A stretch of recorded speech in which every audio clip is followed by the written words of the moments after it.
hello and say hello to my little friend. And welcome to episode 287 of the Epic Film Challenge to 1,001 Movies You Must See Before You Die from 1983, written by Oliver Stone, scored by Giorgio Moroder, directed by Brian De Palma, starring Al Pacino, Scarface. Based on the 1932 film, which we talked about in the previous episode, directed by Howard Hawks, who gets a dedication credit at the end of this film, along with the guy who wrote the original Scarface, whose name escapes me, I'm sorry. But yes, Scarface, 1983, this is like classic 80s movie territory.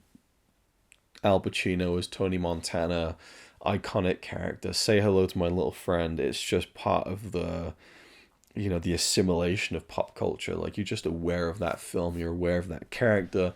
I'd never seen the film. I'd never seen it until 2024 into 2025. Literally, Say Hello to My Little Friend was and that whole explosive finale to the film was happening as midnight ticked over for me. Sat in my living room in the dark watching all these bullets fly as the fireworks are popping off outside my living room. And I'd never seen it, but I've known the name Tony Montana for such a long time, because it's just an iconic slice of the 80s and of kind of popular cinema, I suppose. So I've seen the original, and now I've seen the 1983 remake, and it is very much a remake. And the downside to that was that within the first 30 minutes of the film, I'm like, well, that's going to happen, and he's going to, and then she's going to, and then he's going to, and then he's going to. Yeah. So I knew all the beats that were coming, unfortunately. But sometimes it's not about that the what and the where as much as it is the how. How are they going to execute it?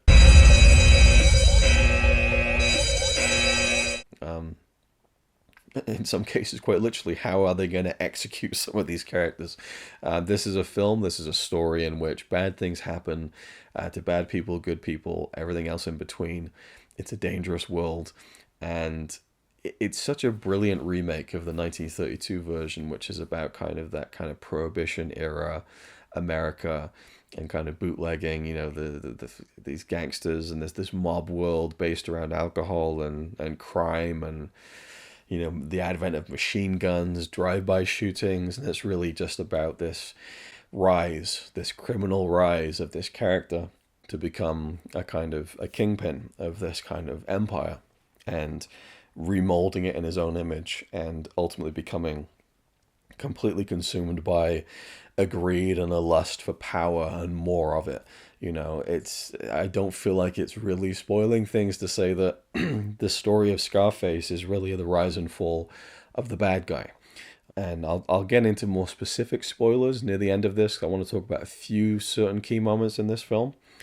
Again, it's not necessarily about the what, but the how. And I want to talk about that in a little bit of detail. But in the original film, we have Paul Mooney playing Tony Camonte, and this Italian kind of, I don't know what you'd call him, what would be the best phrase to use, but he's a guy who is, he's been on the streets, he has very little, and he's wormed his way in a little bit with Johnny Lovo, who's kind of a made man. He's a kind of a crime boss, and he works for him, but he has his sights set on his spot and more. And through the most really an unlikely kind of scenario from the beginning of the film, he kind of rises up and takes over, and then tries to take things even further than they've ever been before. And so in this version, 1983, with Al Pacino playing Tony Montana, this Cuban man who just... there's a whole thing at the beginning, which I think maybe dates it a little bit too specifically. Or maybe not. Maybe it is a good thing to include for that time period, I suppose. I don't know too much about it, and I'm still not that much more the wiser. It was kind of like an exodus of Cuban immigrants, I think. From Cuba to America, a lot of people were put out on boats, and a lot of them were criminals, and then they had to be processed and all this kind of stuff, and that's where Tony Montana comes into it. But I liked how, from his arrival into the U.S., and in general the film as an overall piece. I like how it kind of adapts the original story, which in of itself was based on kind of Al Capone's exploits, which were essentially very fresh at the time of the 1932 film Scarface, and Al Capone had a scar on his face, and that was kind of the homage there. Wouldn't say tribute, but you have that kind of story again set in kind of like Chicago Prohibition era, and then you transpose that to the modern day of the 1980s and kind of the cocaine craze and Miami, which is kind of a hotbed of that at the time, and and it's contemporary to it. And you look at it now, it's like, oh, it's all these classic 80s songs that they use. Well, they weren't classic 80s songs at the time, they were just contemporary music, and because the 80s had a real identity, and it's really true what they say when you look at like what's the identity of like the 2000s, what's the real cultural identity of the 2010s. Is there really a specific style of music and fashion and culture? As the world becomes essentially a bigger place and the internet makes it kind of a smaller place and everything's more connected, is there more of a real identity? You look at something, again, 20s, 30s, 40s, 50s, 60s, 70s, 80s, even 90s, there was an identity to it, and the 80s had an identity to it, a real feel and a flavor, and so it perfectly captures that. And you get lots of films and TV shows that try to go back to the 80s. That's very popular now, has been for a long time. And they use the songs, and they do the hairstyles, and the outfits, and the settings, and the neon, and all of this. And it works, it triggers that nostalgia part of your brain, but you inherently know that it's been made in like 2017 or whatever.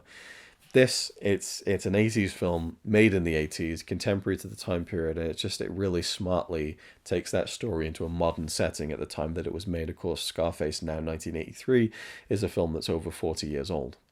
So, you have Tony Montana. He comes to Miami with a friend of his, Manny, played by Stephen Bauer, who I know very, very well from Breaking Bad and Better Call Saul as the very memorable kind of cartel boss, Don Eladio. He's just a great villain and a really entertaining character. So it's really strange to see him looking really young and kind of skinny like a beanpole and like baby faced looking is very strange, and he's quite a likable character, Manny, actually. But Tony quickly finds his way into the kind of the crime scene and becomes acquainted with Lopez, played by Robert Loggia. I think Lopez is probably the low point of the film for me. It just because at a certain point I realized, I think, that Robert Loggia was trying to kind of be Cuban, I think. If not, I don't know what that accent is, because at times he just sounds like Robert Loggia. At other times he has the inflection, and I'm like, is he? I don't know. Is he mocking Tony and Manny and the other? I don't know. I'm not sure. You look at F. Murray Abraham, who's plays a part of the film, who's part of Lopez's crew. He's very much doing an accent and a foreign kind of thing going on there. He at least commits to it a bit more. Robert Loggia seems to dip his toes in and out of that kind of doing the accent. I like the character and his relationship with Tony, and how Tony immediately impresses him, and how Tony immediately sees this guy who has so much power and money and says, this guy's soft. Like, he doesn't know what he's doing, kind of thing. And Tony is just such an amazing character to watch. And we talk about kind of the anti-hero and following the villain through a film. And this film, more than the original, really celebrates the decadence and the just the indulgence of it all. And you really just see Tony through almost 3 hours kind of rise and rise and rise. And the more time you spend with that and the more decadent and indulgent that it is, the more over the top and saturated with blood the explosive finale and fall, quite literally, is for Tony at the very end. And I really enjoyed that. But yeah, the Lopez relationship I enjoyed, especially as it came to its natural conclusion. That's an amazing scene in the film, actually, where you really kind of see what kind of a person Lopez is, which goes to the famous line from The Dark Knight, where the Heath Ledger's Joker says, you can really tell who someone is in the moments before they die. And Lopez just like is reduced to this like just sobbing mess. All the front, all the bravado and kind of the suits and the I'm running this place, it just melts away when he realizes that Tony is probably going to kill him, and he's got no leg to stand on. He tries to keep his cool, and then it just evaporates, and he's literally on his hands and knees kissing Tony's feet, and Tony's get you away from my feet. It's a brilliant character moment, especially when in that scene also you have a character played by, I've already forgotten, I tried to remember his name, damn it. But I recognize him from like, he's like, oh, is that guy? He's the judge in Ghostbusters 2. Harris Yulin, is that it? If it isn't, I'll have cut that bit out. If it is, great, I remembered it. But this character of Mel, who's this crooked cop, he's in the room when this all takes place. This is kind of spoiling it, I guess. I'm assuming you've seen the film, right? And I love the mural of just like the palm trees and stuff, and the kind of yellow orangey sunset, very 80s, all of it is really. But that scene, you see Lopez kind of reduced to just almost a child, and just even the fact that Tony's like, I'm not going to kill you, and just the relief, Manny, shoot this guy. Like, it's cold as fuck. But then you have Mel, this crooked cop who sat there, and suddenly his kind of, he's vulnerable now, because Tony is like taking no prisoners at this point in time, and he tries to palm it off like, oh yeah, well, Lopez, he got it. I told him, he went too far, and Tony just turns the gun to Mel. But then you see what kind of a person this Mel character is, and the way he goes out, he just like, fuck you, and then he gets shot. Brilliant, it contrasts the kind of, someone kind of showing who they really are right before they know they're about to die. I really love that scene. But seeing Tony's rise and kind of letting it breathe, I do think the original Scarface is a better film. And the fact that it tells all that story in 90 minutes and does so without feeling like anything's left, off the table. And even in this version, the 1983 version, you get the kind of storyline where Tony has his eyes set on the boss's woman, Elvira, played by Michelle Pfeiffer. She's Lopez's woman, and she is kind of seen as property, I think, rather than even like a partner or a wife. And she kind of just goes along with it, and she's quite a tragic character in that sense, because she's someone who clearly is just kind of come into this situation, and she's afforded a great life of luxury because of it. But I think the film does really actively question, what kind of life does she really have? I mean, Tony actively questions what kind of life does she really have, with all the kind of the trappings of having access to all of that money and power. Can you really live a satisfied life through that? But of course, with Tony questioning that of her, he's kind of really ignoring his own kind of downfall, that's to come. That's the hubris of the character, I think, is that he is someone who came from nothing and wants everything. The world is yours. As you saw in the original Scarface, it's there in this film too. It was kind of an advertisement for a travel agency, I think, in the original film, and here it's this kind of phrase that's kind of emblazoned across this huge globe in his mansion, and it takes that. Again, in the original film, it's just kind of a little neon advertisement outside, Tony Camonte's window.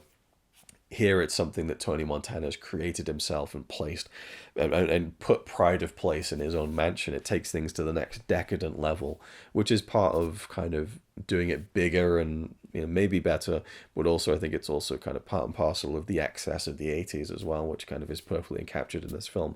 The sequence with the chainsaw, holy fucking shit. Early in the film, on kind of like the Miami Strip on the beach, which I recognize very vividly from GTA Vice City.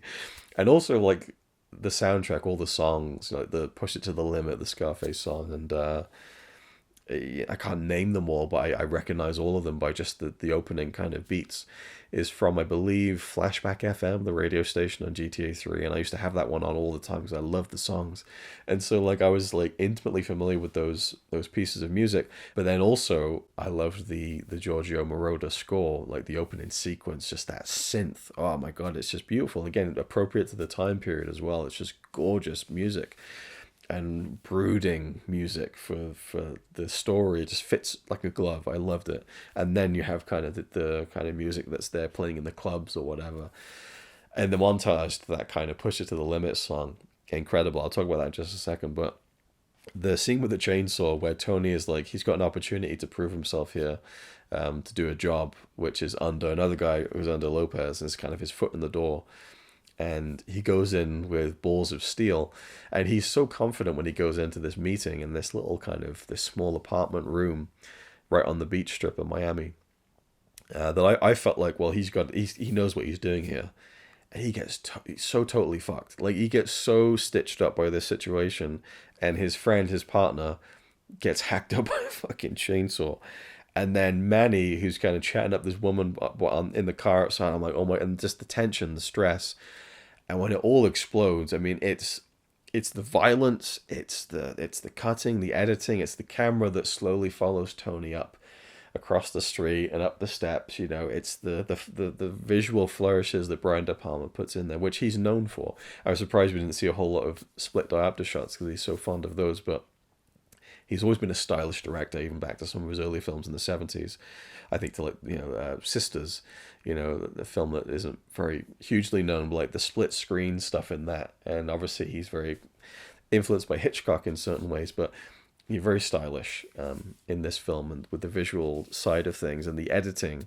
And when the guy falls out the window, I mean, it's just crazy. And then it spills out onto the street, and Tony shoots him in the head. Boom! Like, it's just it builds to such an explosive climax, that sequence, and really just shows you the balls of steel that he has. But I think it also really encapsulates his entire character, that he goes into a situation with such confidence, and then has his legs completely cut out from underneath him, figuratively speaking, and he's there and he's held. And they have his friend, the person he's working with, and they got a fucking chainsaw. And they're like, tell us where the money is that he's holding. Fuck you, Even in the face of, like, it's over, he will go down defiantly, much like the crooked cop, right? And we'll see how that turned out for him. But it shows you that Tony is really, he doesn't have the head for it. He has the hearts and the guts and the balls of steel. But he's really just going to say fuck you to the world, And also it shows you, like, this is his friend, at least the person he's working with. And rather than give up the money for someone else, which means nothing to him really, he would rather just be defiant in that moment. And that he is a character built out of defiance. And I also really like the sequence when he's making money now, and he's been making moves. And he goes back home to his mum and his sister. He hasn't seen them for a long time, and his mother's just disgusted with him. Like, take your dirty money away from me, He's like, well, I'm a success now. She could see right through him. She knows what he's doing, and then it's not good. But his sister, played by Mary Elizabeth Mastrantonio, is it Mastrantonio or Mastrantonio? I'll look that up. It is Mary Elizabeth Mastrantonio. Gina, his sister, she... And that's a relationship that's key to the original film. And I forget... His sister's name is Cheska in the original, right? And that's so key, and his protectiveness, his overbearing protectiveness of her in that original film is certainly here. But I feel like that's a weak and strong part of this film is the character of Gina, because Tony, he loves her. And when he comes home, she's just like, so happy to see him and stuff, whereas the mother's just like, you stay away from him. And then the film continues on for a bit, and then suddenly Tony's in a club, and his sister's there. He's like, what the fuck's she doing here, Makes it seem like she's just shown up.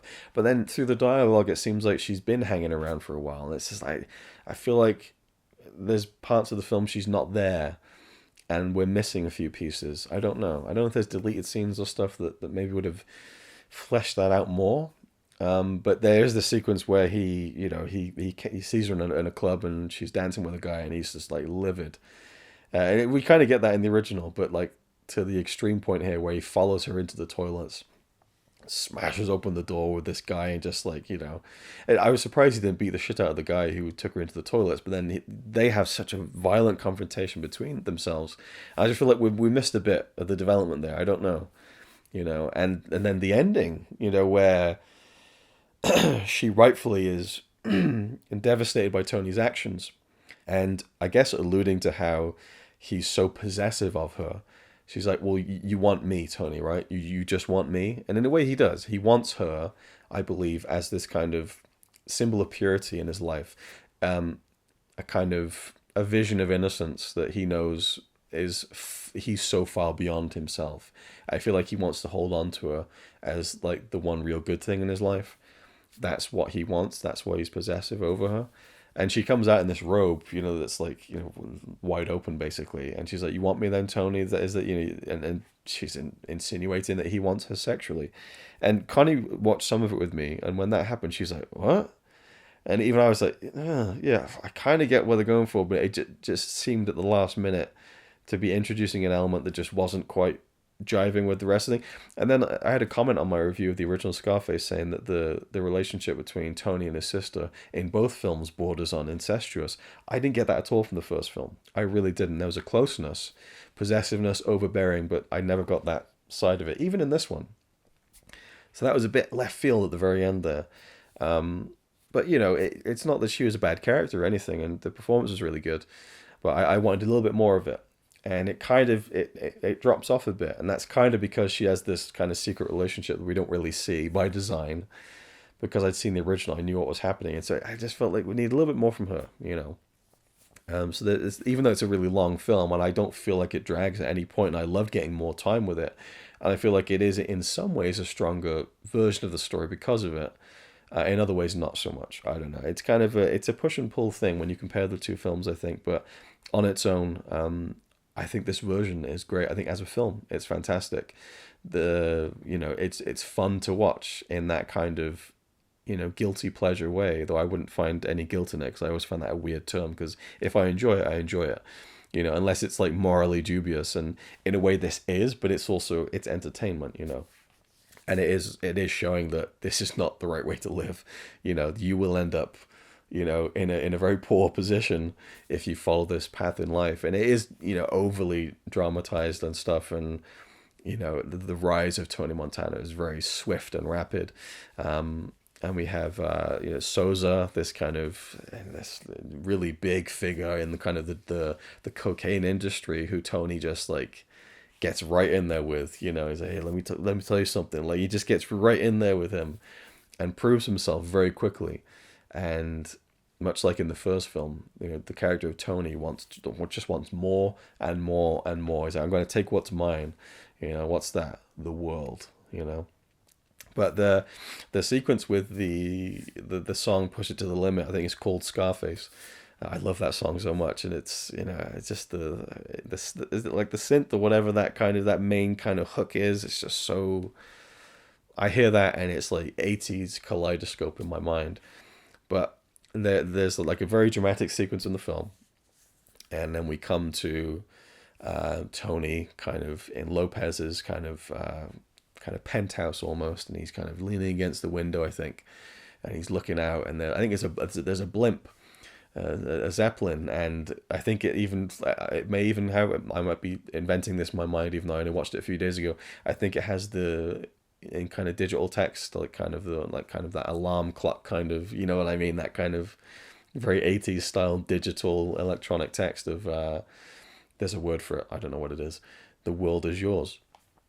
And in that moment, it's a turning point in the whole story, and in Tony's kind of ascension, I should say. And I just thought, this is it. This is the time for the montage. I didn't know that song was used in the montage, but I thought, push it to the limit. This is where we need to hard cut to like money like flowing, and then push it to the limit. And my editor brain was like, hard cut to montage, hard cut to montage. And then like the Marauder score is like looming ominously, and then it fades out. And then it fades in, and there's money gonna go through a money counting machine, and then and then the song fades in. I thought, it really needed a hard cut. I don't know. I just felt like it just needed a push it to the limit. Like, it just, I don't know, man. Maybe I should like try and edit that myself. Maybe it wouldn't work, but that was just my instinct that it needed that snap into the next level.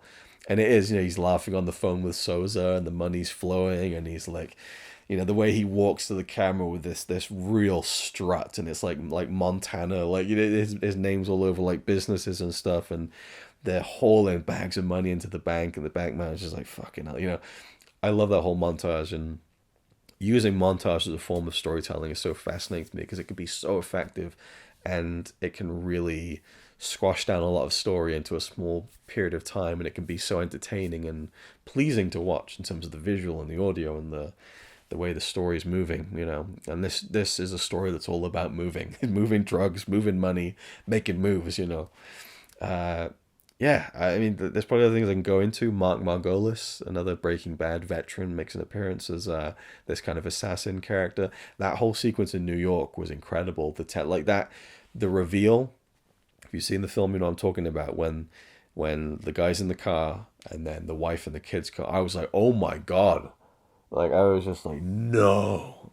And Connie was like, oh, who is it? Who is it? And I'm like, no, it's not about the character. It's about the situation. Look, like I was just like, ah. Yeah, that whole sequence was incredible. So full of tension. And then obviously the ramifications of it is like, it's game over, man. What the fuck are we supposed to do now? Like, that's it. And that leads into the whole kind of calamitous climax of the film. Another great sequence. And the relationship between Elvira, Michelle Pfeiffer, and Tony is really well done, I would say. Like, there's a sequence where he like forces himself onto her, and just the way that she just forcefully pushes him back, like, no, not a chance. And then he kind of charms her. It turns what would have been a kind of uncomfortable moment into kind of an interesting one character-wise, and the dynamics between them. I really like their relationship, and it's quite contestuous at times. And contestuous, is that even a word? I don't know. Maybe I'm just putting, no, yeah, contestuous. I think so. Because I said incestuous earlier. Maybe the cestuous has kind of worked its way into contested. A contested, no, I don't know. Anyway, there's a lot of friction between them, and sparks as well. But I also feel like she's a trapped woman, which is a really tragic arc for her. But I love that really she is the one who makes this move to separate herself from, like, I'm just going into the whole film at this point. I apologize. But I don't know, it's difficult because sometimes people do watch these videos without having seen the film. But I like how she's the one who makes the decision to change her life for the better by walking away from Tony. And that whole sequence in the restaurant, I mean, and the way he just, the paranoia gets to him. And I like the CCTV aspect of it, and just the, the more power he gets, the more worries he has. And the idea that they're trying to kind of conceive and it's not happening. And that just like piercing sword through the stomach line when he says that her womb is polluted. It's like one of the most vile things I think I've heard a character say in a movie. And it's funny, actually. I called my dad the other day, and was just chatting, and I watched Scarface, and he's like, oh yeah, great films. Yeah, first, and he's like, you never seen Scarface? I was like, no. And he's like, oh, fucking hell, great film. Yeah, great film. He's like, oh, the bit that fucking, like, how did he phrase it? He's like, the real shocking bit in that film. And I was like, oh yeah, the chainsaw sequence. He's like, no.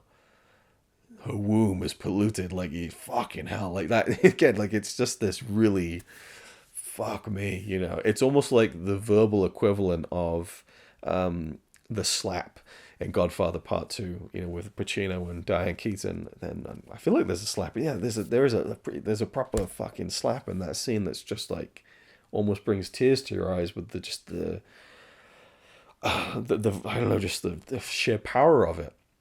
And in Scarface, that line of like, her womb is polluted. I mean, the look in her face and her eyes, the kind of quiet rage in her eyes, like that's the thing that snaps her, I think. Fucking brilliant performance in that moment. She really is there as dressing for the characters, really, and almost for the film too. Which isn't to say that it's a bland performance, but like she is kind of there for show. And she accepts that part of her life, for all the trappings that it affords her. Again, like the lifestyle and the cocaine and everything. She gives a good performance in the film. But it's that restaurant sequence where I think Michelle Pfeiffer really shows how great of a performer she really is in that moment, the way she reacts to it. Because it's not like she snaps and she's raging and she's screaming and she's crying and blubbering. Like it's just like you can see the tears forming in her eyes, but it's this fucking like, how dare you? Like, oh, what a performance, what a sequence as well. And it really shows you Tony unraveling at that point, which is a real key part of his whole downward spiral in the second half of the film, I would say. I really liked Stephen Bauer's performance. I'm losing my voice. I really liked Stephen Bauer's performance as Manny. Like I felt like he was the kind of likable version in a way. He kind of goes along with it, but like even he starts to really see the flaws in the plan, so to speak, with Tony's kind of just continual lust for just more and more and more. And obviously it's just well, I would say that that's the way it works in real life, where if you just want more and more and more, it's not going to end very well for you. But then you look at someone like Elon Musk and Jeff Bezos, CEO entrepreneur, born in 1964, Jeffrey Bezos. That's my very poor attempt at singing Jeffrey Bezos from Bo Burnham's Inside. It's a great song. I can't sing, but you just look at them and you're like, oh no, I guess you can just get more money and more power and have more influence and do whatever the fuck you want. So maybe Tony was missing a trick. He should have been, a little less overtly criminal. I'm not saying Jeff Bezos or Elon Musk are criminals. Let's put that out there. That's not a statement I'm making, but he definitely went the route that does not lead to a good ending for anyone. So yeah, I pretty much summarized my thoughts on Scarface and some of the key sequences that I think make it a really great film. I had actually started watching it before. I bought it on VHS in 2009, the great summer of 2009, where I bought like hundreds of VHS tapes from charity shops for like, I think it was like 10p each, like 10 for a pound, like mental. Scarface was one of them. I felt like a film I should see. I started watching it, and it's the scene with Tony in the office with like, I guess, the immigration officers or whatever.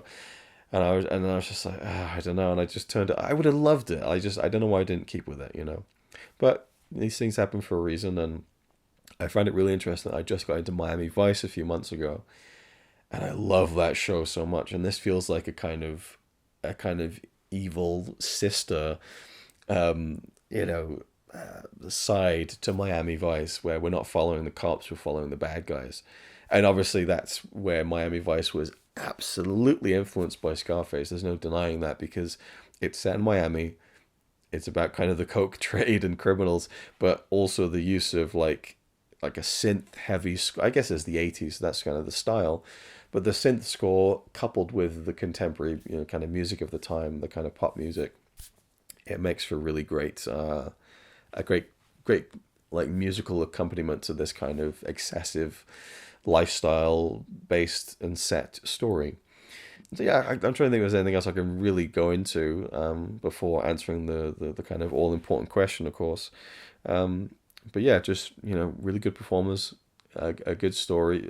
Pacino, I do feel at times it's almost a bit too much with him, almost a bit too much at times with the accent, and sometimes I could feel it slip a little bit.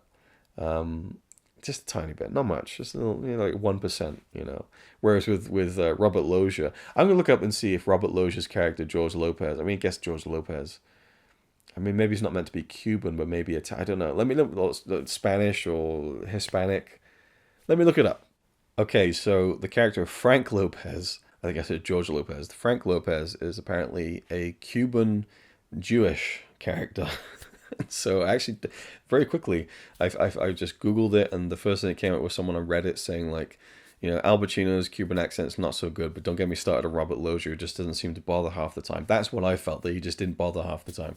But I found an interview very quickly of Robert Loggia talking about doing the Cuban accent. He said that him and Al Pacino studied with not an acting coach, a dialect coach on the Cuban accent, but also because the character Frank Lopez has these Jewish roots, they would infuse kind of Yiddish idioms.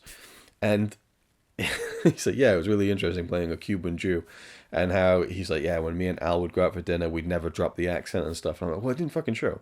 Like, I just feel like half the time he's just doing his normal accent, you know. So it is kind of a point of contention with me. I should have looked at whether contestuous. I'm gonna look over contestuous was it's a word. It'll bother me otherwise. Okay, so I don't believe that contestuous is a word. I think the word I was looking for was contemptuous, because there's a contempt between them. So I think that's what it was. Contestuous is not a word. You heard it here first. Um, anyway, so the Robert Loggia accent thing, I think we've driven that into the ground enough, and I think I've driven my thoughts of the film into the ground enough. There's probably a few things I'm missing. Oh, I should have talked about that, but the finale is pretty incredible. I guess I've spoiled things already, but the finale is pretty nuts, you know, and I like the excess of it. It matched the tone of the rest of the film up until that point. So I think the original is a better film, more artistic, which isn't to say that a more artistic approach is the best approach, but I just feel like the cinematography in the original is just incredible, and the symbolism and stuff. But they're different films, and their own visual styles suit each version, I think. I think it's a great remake, and it shows you that remakes can be worthwhile to kind of transpose the story into a different setting and with a different flavor. And I haven't really talked about Brian De Palma that much, but I really like Brian De Palma's work. I think I reviewed the what is it, the Untouchables, is it? You know, with Sean Connery and Robert De Niro as Al Capone. Al Capone, they go, I want him dead. I want his family dead. I want his house burned to the ground, like that. You know, the Al Capone, which is quite a cartoonish performance of as Al Capone. But yeah, I can't remember if I decided whether I thought that was a film you should see before you die or not. But Brian De Palma is a director he has his playhouse and everything, but I do like his stuff quite a bit.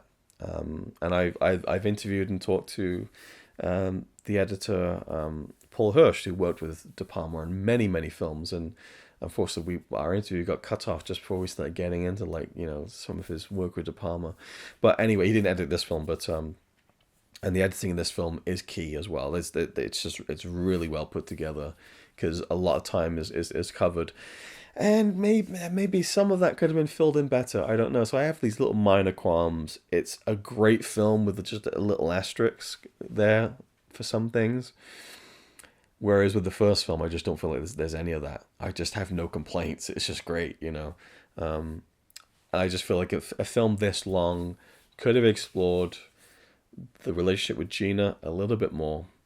Manny also kind of drops off the film for these not large sections, but it feels like it, and I would have liked a bit more of Manny in the second half, maybe. I don't know, but you know, it's the Tony Montana show. Either way, you get in 3 hours of Al Pacino, you know, whether you like the Cuban accent or not, and I think it's mostly pretty good, and he just is that iconic character. It's the attitude. You look at Tony Montana, then you look at Michael Corleone, and it shows you the range of him, because he's essentially playing two different, you know, criminal, you know, bosses, but in such a different tone, in such a different register, and it just really shows, I think, his talent as an actor. I mean, he is regarded as one of the best. That's for a reason. You know, I think of Serpico, which I reviewed recently in this series, or recently enough, and you know, totally different. I mean, that's what an actor does. They play characters who are totally different. But yeah, Scarface, 1983. Is it a film you should see before you die? Yeah, I think it is, as well as the original, and it's worth double billing them and seeing the differences of the same story and how you can pull that off. But it's more entertaining than the original, I think, and more fun to watch, even if it is that kind of, you know, the guilty pleasure style of really enjoying the villain and the bad guy. And yes, say goodnight to the bad guy, you know. As a big fan of pro wrestling, it's seeing where Scott Hall took kind of the mannerisms of Manny, and then like some of the lines from Pacino. And I will say, you can draw an interesting kind of 3-story arc through the rise and the fall of a criminal kind of overlord, so to speak, a criminal kingpin. Scarface, 1932. Scarface, 1983. 2008, Breaking Bad. It's different in the sense that Walter White doesn't start out as a criminal. He slowly becomes one. Well, maybe not slowly. I mean, once he starts cooking crystal meth, he's a criminal, right? But very different. He's not a guy who comes from nothing. He's a guy who kind of comes from a fairly middle class kind of background and just has a very ordinary life. And whenever Vince Gilligan, the creator of Breaking Bad, would say that what I wanted to do with Breaking Bad was take Mr. Chips and turn him into Scarface, I always thought it was kind of a cute line, but it really is that. Now I've seen Scarface, especially the 1983 version. But with Breaking Bad, or with the original Scarface, you have like an hour and a half to tell that story. 1983, you got 3 hours to tell that story, almost like 2 hours 50 minutes. Breaking Bad, you got like 60 hours, and it's the superior version of the rise and fall of someone who becomes a criminal and is overtaken with a lust for more power, more money. That the line to me that really rings throughout the whole of that story is when Walter White's wife Skylar is showing him this huge pile of money they've got in a storage unit, and she's just like, "Look at this. How much is enough? How big does this pile need to be?" Because initially Walter White sets out, I'm not going to go to the whole Breaking Bad thing, but he sets out to earn like a specific amount of money to leave behind for his family because he's got cancer and he's going to die. Lung cancer, inoperable. So he works out like, 737,000 or something like that. And it just becomes more and more and more and more and more. And then his partner, Jesse, is like, are we in the meth business or the money business? He's like, I'm in the empire business. And that's what Tony Montana is in. He's building the Tony Montana fucking empire. And it pans out the same way. Well, yeah, again, you can look at the broad strokes, but it's how you color in all the details. And so that's my favorite version of that rise and fall of the kind of the anti-hero. But, this version, the Brian De Palma Scarface, is pretty damn good. Yeah, I had a lot of fun with this. And, again, a couple of oh my God moments. And just like blistered by that finale, which is just this crazy, like almost like Hong Kong level, heroic bloodshed levels of just carnage and bullets and excess, and Tony Montana with the fucking grenade launcher saying, "Say hello to my little friend." It kind of just summarizes the whole story in that final just explosion, literally and figuratively. So, is it a film you should see before you die? I do think it is. Thank you for watching, and I'll see you in the next one.